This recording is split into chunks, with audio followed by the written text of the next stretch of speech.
Alan Grice was the first gun to run in the HRT 93 Spec Commodore, but his exit at Hell Corner was not according to the manual.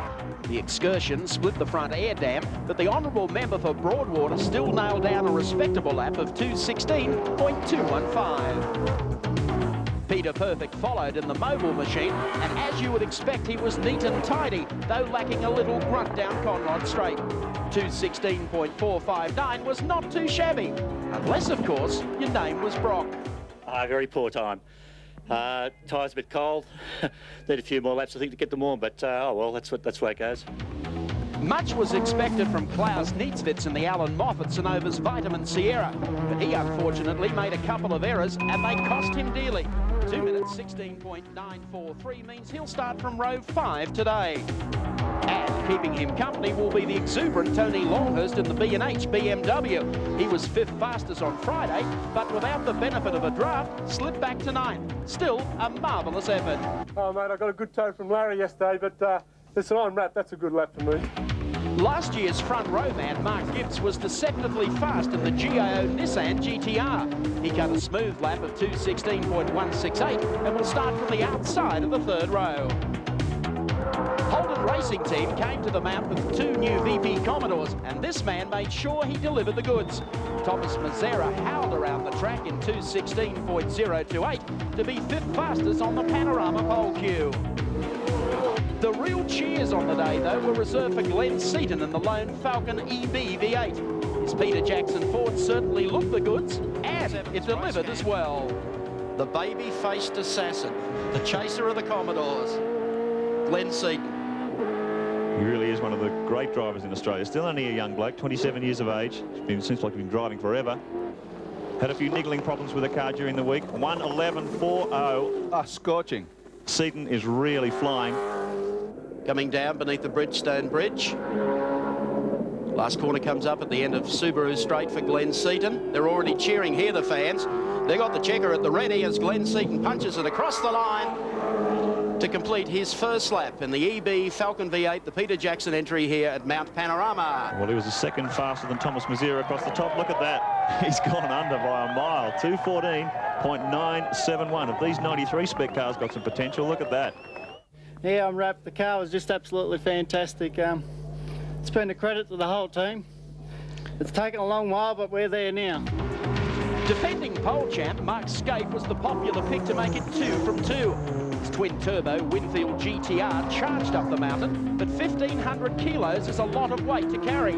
Under the circumstances, his lap of 2:14.546 was a beauty, though not good enough to make the front row. 2:14.56, a little out what you would have been expecting. Yeah, a little bit, but you know, as I said before, with the Sierra, you can wind the boost up to get more straight line speed, so that's about as good as we could do. Spectators have warmed to Larry Perkins since he blitzed the field in the recent Sandown 500. Yesterday, he silenced his critics with a marvellous lap in the Bob Jane T-Mart's Commodore. It may well be an early model VL, but Larry has a knack of coaxing more from a V8 than even the factory boys. Listen to the cheers up here. He's got a huge following here at Mount Panorama. A lot of Victorians here. Just brushes the brakes off. Cuts the road down as short as he can. The crowd going berserk. Larry's a big favourite up here. Doing a superb job. 1:11.384. This will be a good lap from Larry. Well, he's looking for a 2:14.5, 2:14.6, I'd reckon, but we'll see what happens when they stop the clock. Time about to come up. 2:14.431, spot on for Larry Perkins.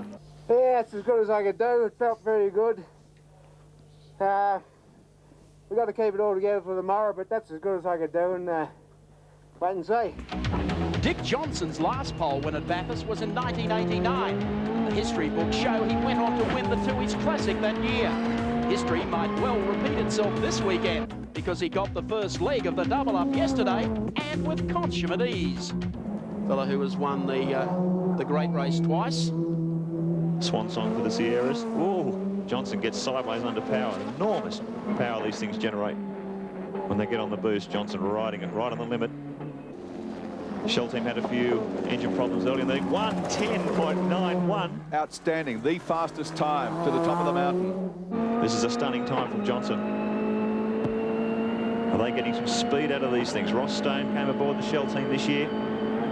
Used to go to the new suspension and engine development program. These cars really have been the highlight of the Ford Sierras in the Touring Car Championship. Johnson swings in hard on the brakes, maximum braking. He tries to squeeze every ounce of performance out of this car. He's done a fabulous job. Tommy Smith and the boys at Shell be happy about this lap that Dick Johnson is cutting at Mount Panorama. This could be the leader of the pack shortly. As Johnson comes down to the final corner at the end of Subaru Straight, the checkered flag is out and Johnson takes the Shell Sierra across the line. Very smooth, very precise. 2:12.89. There's no fox like an old fox, Dick. Well, the greyer the hairs, I think the faster we go. You've let Johnny Bow set the fastest times the last couple of days. People were even surprised you hopped in here. You certainly proved it. No, well, the car feels good. I feel good. Must be all those 3 kilometres I swim every morning. So here's how the top 10 will line up today. Johnson and John Bow on pole in the Shell Sierra. 2 is Larry Perkins and Steve Harrington in the Bob Jane T-Mart's Commodore. From 3, defending champions Mark Scaife and Jim Richards in the Winfield Nissan.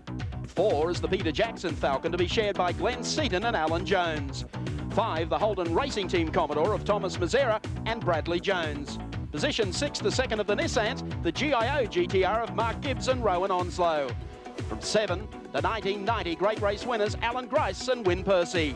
8 is perennial favourite Peter Brock and Manuel Reuter in the Mobile 05 Commodore. 9, the remarkable B&H BMW of Johnny Cicotto and Tony Longhurst. And rounding out the 10, the Synovus Vitamin Sierra of Klaus Niedzwitz and Greg Hansford.